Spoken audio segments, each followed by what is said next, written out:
Vengo a hablar de cómo algunos estamos intentando y consiguiendo a pequeñita escala hacer con centros de investigación innovación social.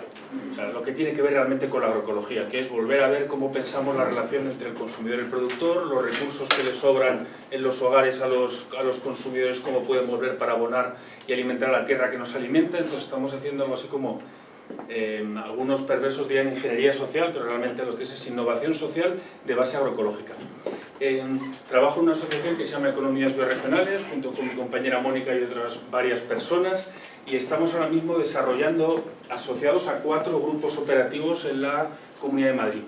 Vivo en un pueblo entre Madrid y Guadalajara, al otro lado de la sierra, al final del valle del río Lozoya, de menos de 1000 habitantes, y entre las presentaciones que os quería hacer, la primera de ellas es un trabajo que venimos haciendo con la red de municipios agroecológicos Terrae. Es una red de municipios por todo el estado, locos del municipalismo, que cuando llegan, de todos los colores políticos, que cuando llegan tienen ganas de hacer algo por su pueblo, no solamente verse una vez a la semana o al mes con el secretario interventor o gestionar las basuras yendo a las reuniones de la mancomunidad, sino realmente hacer del ejercicio de la presencia de los municipios innovación. Y cuando empezamos a reunirnos la red de municipios agroecológicos Terrae el año 2010, o sea, hace 10 años ya, no tenía casi canas, lo primero que identificaron estos pueblos, que hay muchos en Extremadura, en Castilla y León y poquitos, estaba San Felices de Gallegos en Salamanca, Miranda de Ebro, que es grandecito, Zamanzas, El Tiemblo, Burgondo, sí, has levantado la mano. Es un municipio agroecológico. Bueno, pues es un municipio en el que llevan a cabo una idea de transformación agroecológica de su realidad. Y la primera de las actividades es identificar las tierras en desuso y ponerlas en un banco de tierras.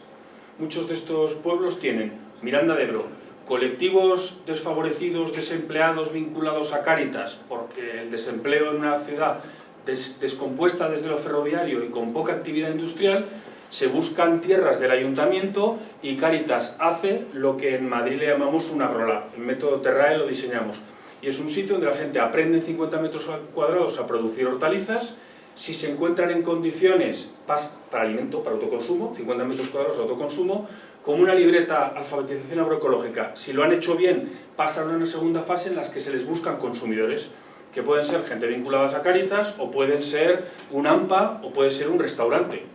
El caso es que se le acompaña para volver a alfabetizar a la población en la producción alimentaria, no depender tanto de las grandes superficies. Entonces, lo que hacemos sobre todo en Terrae no es tanto buscar tierras a los que ya están en activo, sino buscar tierras a aquellos que no tienen acceso a la tierra. Porque cualquiera que tenga tierra se va al Itacil, a la delegación provincial, y casi seguro que tendrá acceso a una ayuda para la ampliación, para la incorporación, o sea, los que tenéis o tienen tierra, más o menos ahí está garantizada un acceso a recursos y mal que bien a mercados. Pero los que no tienen, entonces lo que se hace es buscar o bien en entornos de las propias ciudades, el caso de Miranda, o, ahora pasaré a contaros, en Madrid, por ejemplo, hay un programa que se llama El Itinera, un grupo operativo en el que colectivos universitarios, desempleados, se busca una tierra en desuso, se alquila un alojamiento, se les da formación durante 6 meses y al acabar la escuela alguno de ellos se puede quedar durante 6 años como titular de esa finca para llevar a cabo un emprendimiento. Entonces le llamamos una escuela itinerante agroecológica. Esto sería cómo trabaja la escuela itinerante agroecológica. Creo que va en la idea de lo que queríais, a lo mejor no se puede transferir o compartir.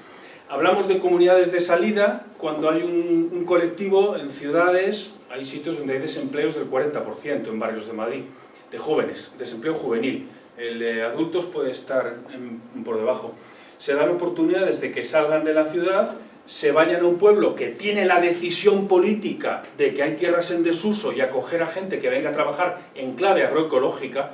No os he dicho, que creo que es relevante, que estoy en la Junta Directiva de la Sociedad Española de Agricultura Ecológica, o también se le puede llamar la Sociedad Estatal de Agroecología. Aquí en Castilla y León el referente sería ARAE. ¿Algunos estáis en la cooperativa ARAE de cereales? ¿Os suena? Estás, ¿no? No, he sido. Vale, has sido. Vale. Pues yo soy compañero en Junta Directiva ya, de Jesús le Ochoa. conozco a tu compañero. Jesús Ochoa es el representante en Castilla y León y uno de los representantes del sector agrario. Es de La Rioja, no es de Castilla y León. Bueno, pero él tiene tierras en Burgos. Bueno, veo que nos lleváis muy bien, ¿no? Bueno, pues lo que hacemos con estas comunidades de salida es identificar personas que quieran salir de la ciudad, identificar pueblos que quieran acoger a comunidades de salida. Entonces se ha hecho ya la primera experiencia en Villamanrique de Tajo, en la Comunidad de Madrid, y es una herramienta que está a disposición para que la puedan utilizar diputaciones o, si tuvieran interés en Itacil de hacer innovación social, pues sería una herramienta muy interesante, porque si hay algún sitio que lo necesita realmente es Castilla y León mucho más que Madrid. Pero bueno, en comunidades de acogida está el municipio, si hay propietarios de rústica que digan yo tengo una tierra ya abandonada, no buscamos 100 hectáreas, las 100 hectáreas sabemos para quién son, para los hijos del pueblo y una continuidad. Lo que buscamos son los recortes. En Villamanrique de Tajo, la persona que se ha quedado emprendiendo va a estar en 6.000 metros cuadrados. Pondrá un invernadero, 6.000 metros cuadrados, es poquito. Pero por cierto, Castilla y León con 6.000 metros cuadrados te pueden dar ya permiso de incorporación a la agricultura porque es una UTA, si tienes un invernadero en horticultura. O sea, incluso en Castilla y León se reconoce. Entonces lo que buscamos son los recortes que no ha querido nadie. Aquí no le merece la pena meter el tractor, porque vamos a centrarnos en esta edición antigua, en esta primera edición de la Escuela Hídrica, sobre todo en producir hortalizas para buscar consumidores y hacer un primer enlace. Un primer enlace que es lo que estáis haciendo en el Molinillo, sí, por ejemplo, en Burgos, ¿no? Voy a aprovechar para pasarme a la otra punta y contaros otra iniciativa, porque estas son profesionales, ¿no? Pero por otro lado, participo en el pueblo donde estamos, en Torremocha de Jarama, hemos hecho una experiencia desde hace 7 años aproximadamente de una CSA, se parece mucho al Molinillo. Somos a día de hoy 100 hogares, 100 familias, 2 trabajadores, uno es un ingeniero agrónomo y otro es alguien que venía del sector de la construcción, los dos se quedaron descabezados con la cochina crisis del 2010 y la que nos viene por delante. Empezaron a cultivar la huerta, empezaron a recoger en bicicleta los residuos orgánicos de las familias, y vamos a hablar de la materia orgánica. La materia orgánica de las casas es un recurso para hacer transformación, no solamente el carro de la compra, sino el carro de la basura. Iban con bicicleta, recogían la materia orgánica y empezaron a dar de comer, empezamos a dar de comer a 30 gallinas para 10 familias y fue creciendo, creciendo. Ahora somos 100 familias. La Mancomunidad de Residuos, después de ver esto, ha dicho yo no me lo puedo perder, va con el camión de la Mancomunidad oficial a recoger 5º contenedor en calle, 11 puntos de recogida en el pueblo, prácticamente el 50% de la materia orgánica de la gente que quiere participar, el resto sigue echándolo a donde lo ha hecho toda su vida, al cochino vertedero. Pero el que quiera, voluntariamente lo aporta a un cubo donde la Mancomunidad lo lleva. Y se ha estado alimentando a las gallinas, se cinchaba para que tuviera condiciones anaerobias, una fermentación láctica, llegaba una vez cada semana a la Mancomunidad y se iba dando a las gallinas cada día. Nos ahorramos un 70% de los costes de alimentación animal. ¿Investigación o apoyo para hacer este tipo de cosas? Ninguna. Esto no es una innovación tecnológica de altísimo alcance, lo que hace falta es garantizar que el pH se mantenga por debajo de 5, como haríamos con una conserva vegetal, para dárselo a los animales. ¿Problemas? Pues que estamos en un sistema enfermo y tenemos colectivos profesionales que son obstáculos para esto. Por ejemplo, los veterinarios. ¿Hay algún veterinario en la sala? Hay una neurosis veterinaria. Ahora estamos en 300 gallinas. Cuando pasamos de 150 empezó a venir la presión veterinaria y quitamos la alimentación con residuos de los propios hogares. Eso sí, se siguen recogiendo los residuos orgánicos, los sigue recogiendo la Mancomunidad, los lleva y gracias a otra innovación con el Grupo Operativo de Comunidad de Madrid, la Comunidad de Madrid, el INIDRA, el equivalente al Itacil, le está pagando a nuestra huerta 100 euros por tonelada que le lleva. Porque estamos prestando un servicio a la sociedad, ¿o no? ¿Cuánto cobra el consorcio? ¿Cuánto cobra la planta de tratamiento que hay aquí viniendo de Segovia, antes de llegar a Santa María? ¿Lo sabéis? Lo que seguramente sabéis es cuánto pagáis de tasa vosotros. Estáis pagando seguramente la 10ª parte o la mitad de lo que cuesta. Porque por otro lado ya se encargan de que le llegue el dinero a quienes están gestionando esa planta por otro lado. En algún momento la ley de residuos, esto es clave en la economía circular, va a obligar que todos los costes que tenga la gestión de residuos los tiene que pagar directamente el ciudadano a través de una tasa. Y entonces que el alcalde, la alcaldesa empiecen a ver cómo hago para abaratar costes. ¿Qué es más barato? que me lleve el residuo al agricultor de proximidad, pequeñito, biointensivo, una huerta de 6.000 metros cuadrados, a 1 kilómetro del pueblo, y le pague 30 euros tonelada, o que me lo lleve hasta Segovia, o en algunas otras provincias 100 kilómetros. Aquí hay basuras que hacen recorridos en Castilla y León centenarios, y que tengas que pagar, se estima que en una planta centralizada los costes reales no bajan de 100 euros tonelada. Entonces lo que estamos preparando es una transición, dándole más dinero al agricultor para que empiece a ver si es viable o no, en este caso nosotros, pero participan otras 7 huertas en Madrid. Estamos haciendo la experiencia con pequeñas fincas que vayan a tratar menos de 50 toneladas, porque cuidado, con 50 toneladas estamos teniendo problemas. Porque los funcionarios de la Comunidad de Madrid, ¿en qué están pensando? Estoy dando caña, ¿En qué están pensando? En plantas de 1.000, 2.000, 50.000 toneladas, que es donde pueden llegar los consorcios o en algún momento las multinacionales a gestionar los residuos, FCC, en fin, no sé cuál es la situación en Castilla y León. Estamos intentando descentralizar la materia orgánica y convertir, ¿qué es agroecología? El aprovechamiento de la materia orgánica. ¿Os acordáis de aquello que decían los popes de Altieri? La agroecología es la capacidad de mantener la fertilidad de los suelos. ¿Cómo se mantiene la fertilidad del suelo? ¿Metiéndole NPK todos los años o teniendo materia orgánica?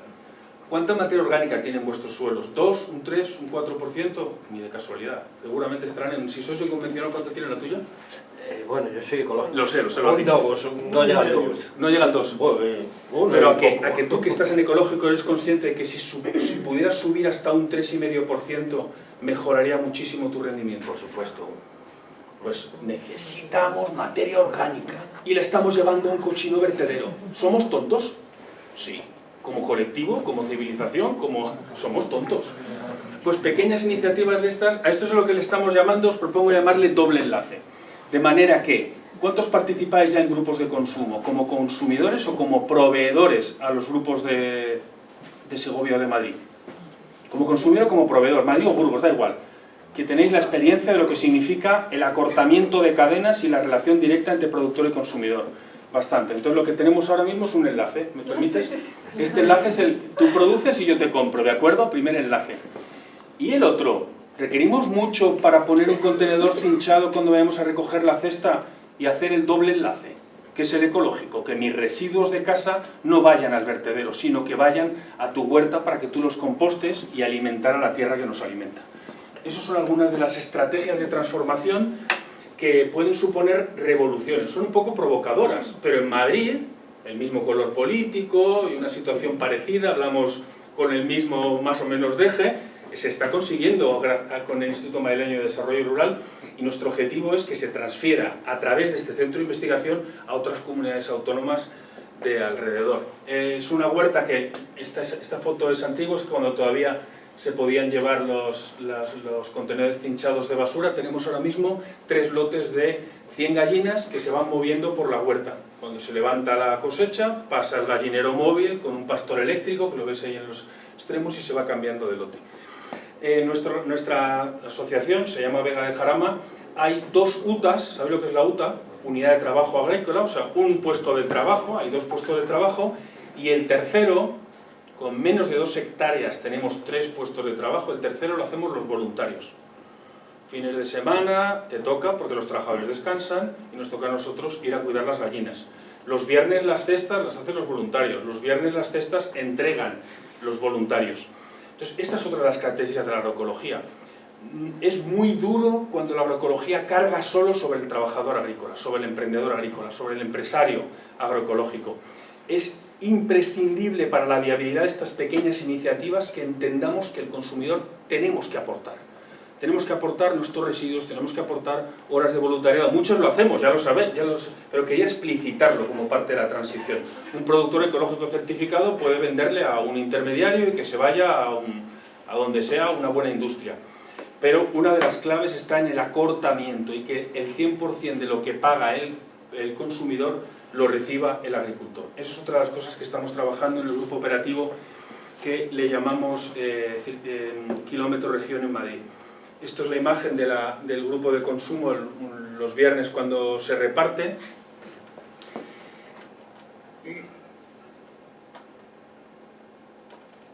La producción es hortícola.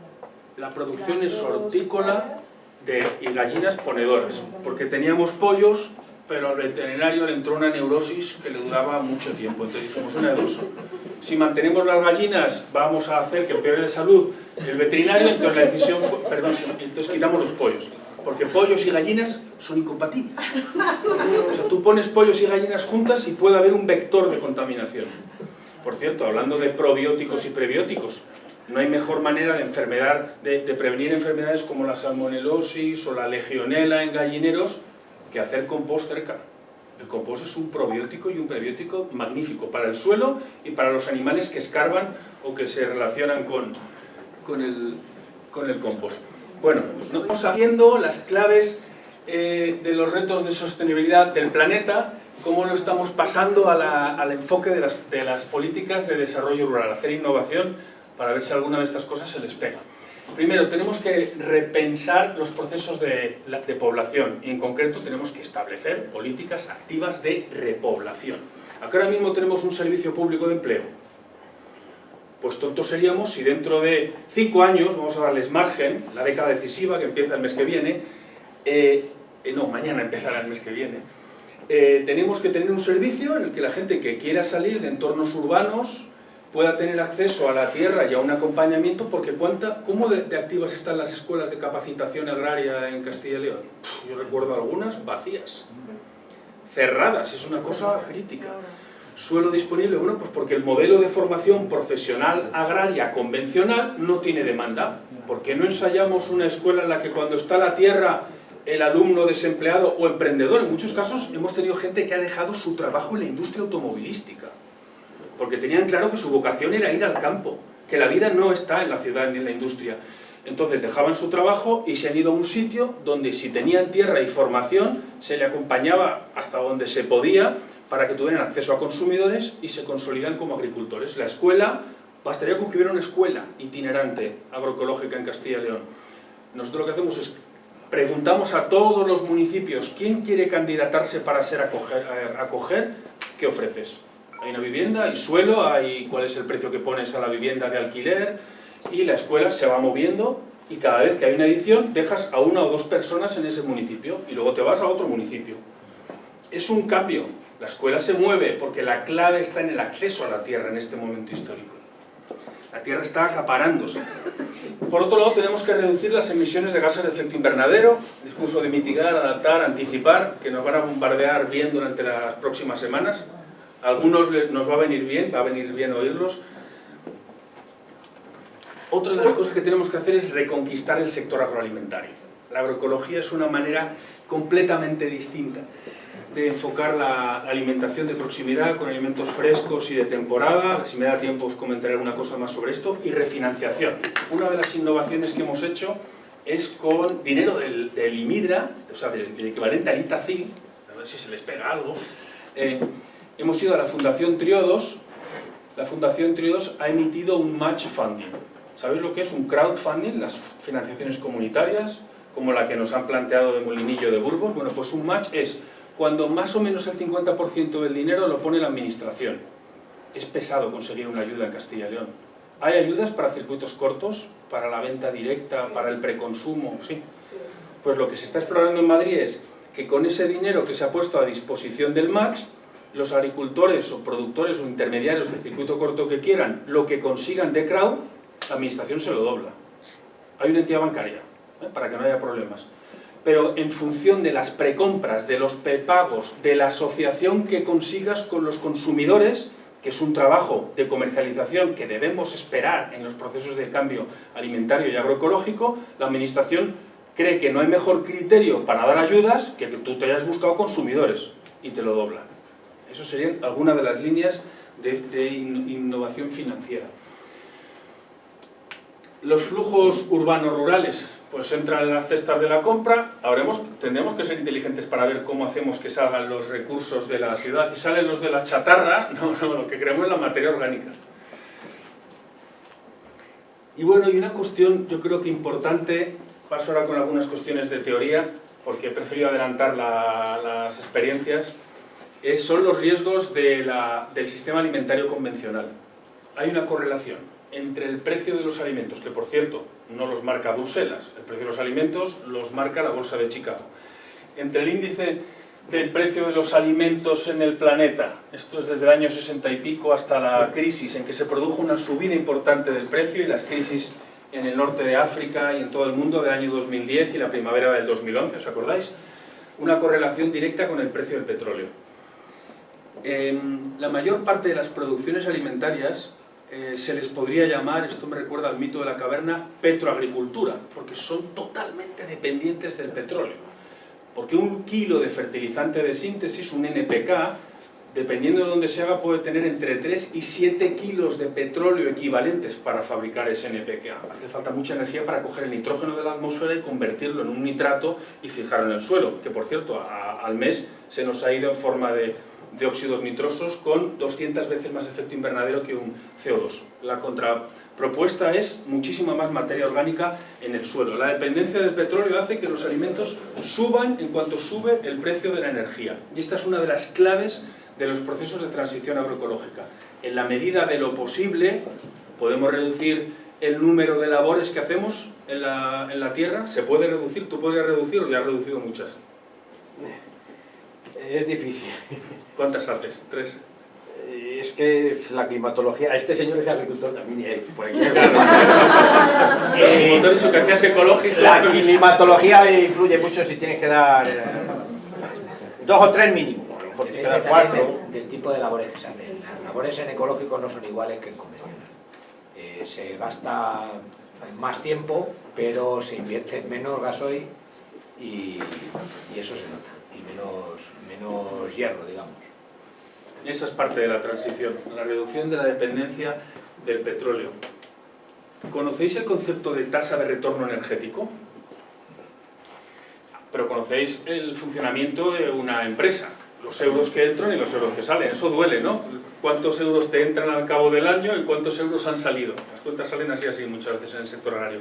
Pues llamamos tasa de retorno energético a lo mismo cuando lo que metemos es la energía. ¿Cuánta energía he metido en el sistema y cuánta energía obtengo después? Bueno, pues los sistemas tradicionales en China, que tenían el verano húmedo, no es que sean más listos, que a lo mejor también, pero lo que tenían sobre todo el momento en el que las temperaturas eran altas con los monzones, humedad. Ojalá tuviéramos aquí lluvioso el verano, ¿verdad? ¿Qué rendimientos tendríamos de cereal como en Francia o en Alemania? 6 veces más. O las granjas inglesas de la Ilustración, que por cierto, una granja inglesa de 1826, como la asturiana o como la vasca, eso ya estaba perfectamente sentado en toda Europa, era agroecológica. ¿Qué significa agroecológica? Sin ganadería no hay agroecología. Era donde se complementa el manejo de los animales con la agricultura, lo que se ha hecho toda la vida aquí de carear las ovejas, churras, ojaladas o las que fueran, con los cereales dependiendo de las provincias. La cerealicultura tradicional castellana también tenía una relación, es decir, por cada caloría que metían, obtenían 20 calorías en los sistemas tradicionales castellanos. Por cada caloría que metían, los ingleses, que les llueve más y tienen mejores pastos, conseguían 40 calorías y los chinos hasta 50. Se considera que es la agricultura con mayor rendimiento, se trabajaba humano y fuerza. ¿Qué ocurre en la realidad? En España, en los Estados Unidos, la mayor parte de la Unión Europea, que la tasa de retorno energético está próximo a 1 o incluso negativa. Significa que estamos metiendo más energía, el petróleo está barato, de la energía que obtenemos después de los alimentos cuando los ingerimos. Esto es lo que se llama, en términos de kilocalorías. El día que suba el precio de la energía, porque volverá a subir, o sea, no nos quepa duda, tardará, podrá subir más o menos, pero cuando suba el precio de la energía, necesariamente nos tendremos que ir a tasas de retorno energético mejores, porque por debajo de 0 es la ruina. Entonces, habrá que volver a hacer sistemas lo más extensivos tradicionales. Le llamamos transición agroecológica, que ahora se lo ha cogido la ministra esta.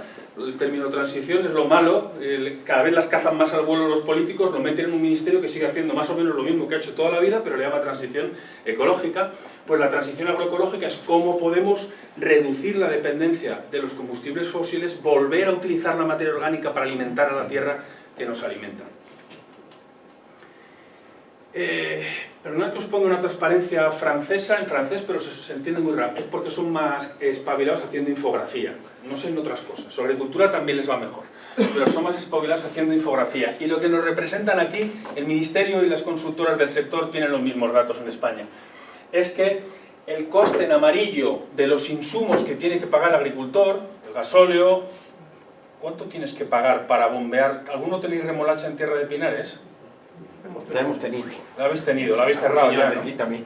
Los insumos no hacen, los costes de la gasolina, del gasóleo en bombeos especialmente, de los fertilizantes, de los pesticidas, de los productitos que te dicen que te van a conseguir resolver, el precio no hace más que subir y la parte de los insumos crece mucho. Las subvenciones en verde están bajando, habrá mucho bla bla bla, para acá arriba, para acá abajo, pero el hecho es que llega menos dinero y la previsión es que va a llegar menos y en algún momento seguramente no llegará nada al primer pilar.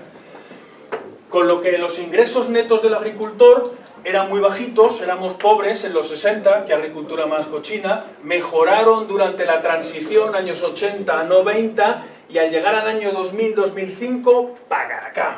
Se ha producido una bajada extraordinaria de los ingresos netos que tienen las explotaciones agrícolas y ganaderas. Esa es la realidad. Y la agroecología es una alternativa que no depende tanto... Ahí estás hablando en convencional. Inconvencional, sí. Sí, ahora mismo ya hay un montón de literatura que habla de que la agricultura ecológica en Austria, en Alemania, en Francia, tiene mejores márgenes netos finales al cabo del año que la agricultura convencional. O sea, ahora mismo ya no lo discuten. Hace 3 años todavía había discusión, ahora ya se acepta. De hecho, en la discusión de la PAC hay posibilidades de que la agricultura ecológica pase al primer pilar, incluso con los ecosquemas del primer pilar.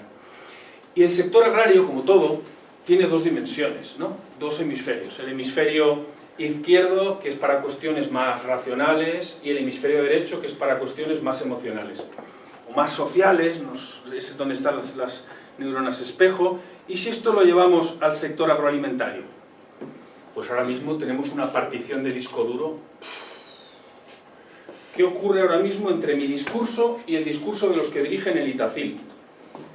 No voy a pretender tener la verdad. Yo estoy hablando desde el hemisferio derecho, la construcción de biodistritos territoriales, que es lo que se está planteando hacer desde las escuelas campesinas en Segovia, y ellos están planteando lo que llaman agricultura inteligente, bioeconomía, donde lo que se intensifican, es verdad que es de base biológica, pero con una dependencia de laboratorios, con una serie de patentes y con unos procesos de acaparación económica y de dependencia del petróleo que no sabemos si van a ser viables dentro de 10 o de 15 años. No lo sabemos. Y lo que están planteando, por ejemplo, el enfoque de los biodistritos, todos sabéis lo que son los grupos líder, ¿no? ¿Los habéis sufrido? ¿Los habéis gozado? Las 2 cosas. Bueno, pues lo que plantean los biodistritos, curiosamente en Italia tiene una gran potencia, en Francia han empezado en Portugal, y no sé qué le pasa a estos ciudadanos del Reino de España, que no hay manera de que despeguen con estas innovaciones. Los biodistritos lo que plantean es, vamos a articular en el ámbito de nuestra mancomunidad, provincia, territorio, las relaciones entre el productor y el consumidor. Vamos a aproximar de nuevo los vínculos, aprovechemos la materia orgánica, aprovechemos las compras de proximidad, cambiemos en la medida de lo posible las dietas hacia dietas más parecidas a las que tenían nuestros abuelos, que fundamentalmente eran garbanzos casi todos los días de la semana, que ahora es lo que nos recomiendan, por lo menos 3 días de la semana, legumbres. Pues volver a dietas más parecidas, orgánicas, o por lo menos en transición a la agricultura. No hay congresos en los que coincidan los 2 colectivos. Se ha roto el disco duro de la ciencia. Y claro, los de un lado, estos especialmente, dicen que lo que se hace desde ese otro hemisferio es pseudociencia. Y nosotros decimos de ellos que están vendidos al capitalismo y que tienen intereses no sé qué. Pero lo cierto es que o tenemos cuerpo calloso, o como sujetos, si no tenemos una conexión adecuada entre los 2 hemisferios, somos tontos. Pues no podemos negar la tecnología. Pero ¿sabéis cuánto va dedicado a investigación en aquel hemisferio? En el plan de investigación europeo, menos del 2%. Es lista una comunidad que el 98%, 97% dependiendo de los años, lo pone para ese hemisferio y está negando la investigación al otro. No es investigación lo que estamos haciendo con triodos o con la recuperación de la materia orgánica. Eso no es o no necesario los procesos de transición. Me acaloro, pero es que lo merece. Entonces, un territorio inteligente no es un territorio que utiliza química o un territorio que tiene un laboratorio de maravilla en Valladolid, y por favor utilizarlos, sino un territorio donde hay conexiones entre los actores, públicos, privados, agricultores, consumidores. Porque ¿qué es un cerebro inteligente? Esto es una imagen de un cerebro infantil. Pocas conexiones, aprende a caminar, toca, no sabe todavía muchas palabras, pero sí tiene afecto, se consolida y acaba teniendo una tupida red de relaciones neuronales. Eso es lo que necesitamos, son territorios inteligentes porque haya conexiones de proximidad entre productores y consumidores, entre lo que ingerimos en casa y los residuos que se vayan al lugar donde pueden tener mejor función, que es en el suelo. Una generación líder, yo creo que relativamente fracasada, gestionando ayudas y colapsados en sus funciones de dinamización, y por cierto un reconocimiento a las escuelas campesinas de Castilla y León, que habéis sido capaces de mantener, más que en otros territorios, gracias al origen que se tiene, el ánimo de dinamizar el territorio estatal de agroecología, de la generación de los biodistritos. Necesitamos. ¿Cuál es el biodistrito? La provincia de Segovia, arriba, comuneros. Pues intentemos articular la demanda y la oferta en la provincia de Segovia, o en el resto de provincias de Castilla y León. ¿Y qué es una transición agroecológica? En Francia, volvemos a los franceses, tienen una ley agroecológica. Si entras en la página del Ministerio de Agricultura, una de las pestañas es transición agroecológica. Yo no sé si han hecho como el Ministerio Español, que se lo han quedado, pero aparece la palabra transición agroecológica. Y entre otras cosas, sus intelectuales plantean lo siguiente. Estamos en el año 2020. A día de hoy, esto es la agricultura convencional. O sea, en Francia bastante menos que aquí. En nuestro caso estaríamos hablando en Castilla y León, ¿qué porcentaje puede haber ahora mismo de agricultura ecológica? ¿Lo sabes? Producción, consumo. 8. Un 8, un 10. 8. Puede que sea mucho. Bueno, pues la agricultura... En superficie ecológica con respecto a la convencional un 3% había, ahora ha subido que sea un 4 o un 5. Bueno, pues estamos bastante más atrás, vamos a ponernos por aquí. En convencional la mayoría, y agricultura integrada, ¿sabéis lo que es? Es una modalidad de agricultura que algunos consideramos que es de transición, reduce la utilización de pesticidas, toca poco el suelo, la materia orgánica es un déficit, pero ya por lo menos está utilizando menos pesticidas para los ecosistemas. Entonces, la idea que tienen ellos es que a medida que vayan avanzando las décadas, la agricultura convencional en el año 2030 habrá desaparecido.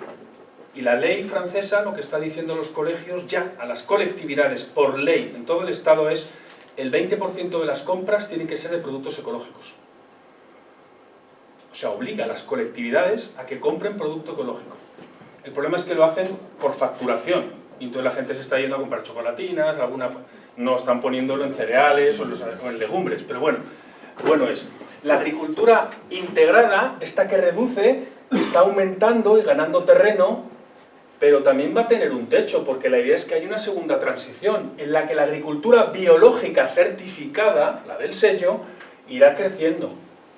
Y al año 2050, la mitad será entre integrada y biológica certificada. ¿Y el resto qué es? Ni sabemos todavía lo que es, ni lo olemos, no está certificado. Son los sistemas participativos, donde los agricultores que están produciendo en Segovia para vender en Segovia, o produciendo en Segovia para vender en Madrid o en Valladolid, tienen un acuerdo con sus consumidores y sistemas que van más allá de la agricultura ecológica, porque puede ser agricultor ecológico sin tener ganado, ¿verdad? Sí. Y puede ser ganadero sin tener tierras es difícil, pero puede ser agricultor sin tener ganado. Pues esos sistemas de certificación no hay agroecología si no hay ganadería. Sin ganadería no hay sistemas agropastorales, sistemas silvopastícolas, en fin, volver a aproximarnos con la inteligencia y la potencia de las ciencias del siglo XXI a la manera en la que gestionaban la tierra nuestros abuelos, adaptándola y mejorándola en todo lo posible. Una de las posibilidades de biodistrito, ¿sabéis cuáles son? Las comunidades de villa y tierra. Yo, que soy del otro lado de la sierra, también tengo una comunidad de villa y tierra. La mía era la de Uceda. Era. Las comunidades de villa y tierra estaban pensadas para ser biodistritos. O sea, lo que estamos haciendo es volver a hacer lo que ya teníamos aquí prácticamente en la Edad Media. Diréis, ostras, un tradicionalista. No. La historia presente para ver de todo lo que ha ocurrido hasta ahora, con qué nos tenemos que quedar y en qué proporción mezclar para tener una compota o un cocido como Dios manda. Y no vinculados a los procesos intensivos en capital. Diré, ya, pero esto funciona o no funciona, tío, no nos cuentes motos. Yo aquí no lo sé. Pero en Francia, el año 2001, el señor Jérôme Laplan, en Marsella, convenció a otros 2 agricultores de hacer lo que ellos llamaban los AMAPs, un contrato de producción de venta directa entre hogares en la ciudad de Marsella y los productores. 3, con 174 cestas. El año 2010 eran 152 agricultores en el entorno de Marsella. Y 6.000, no lo veo bien, y pico cestas. Y fue un señor a visitarles de Burdeos el año 2004, se contagió, porque eso se contagia, no solamente la legionela, lo bueno también, hay procesos logarítmicos en cambio y en transformación, y pasó de un agricultor el año 2004 a 132 agricultores haciendo esto el año 2010. ¿Por qué no es posible aquí? Porque no ha llegado la Revolución Francesa, a lo mejor todavía. Por el concepto que tiene en Francia, la ciudadanía aquí. Hay millones de euros al año. Antes habéis puesto desde REAS las cifras, pues se parecen un poco a lo que están moviendo los grupos de consumo a las cifras que habéis dado. Esto es el mapa de la situación en Madrid, que la de Castilla y León no la conocemos. La cooperativa Germinando y la Fundación Caraso han hecho un estudio para ver cómo está la situación en Madrid, y mientras en Francia habían crecido estos procesos de proximidad el 3.000 o el 4.000%, en Madrid, en la Comunidad de Madrid, entre el año 13 y el año 18 habían crecido solo un 60%. ¿Qué nos pasa a los que hablamos castellano? ¿Que no somos capaces de hacer transición? Y el problema, o una de las curiosidades, es que se habían reducido en un 17% el número de agricultores que estaban certificados con el sello de ecológico. O sea, ya hay quien está haciendo esas locuras de la parte alta de la imagen anterior, que están haciendo cosas de combinados de garantía recíproca entre productores, consumidores y agroecologías más avanzadas.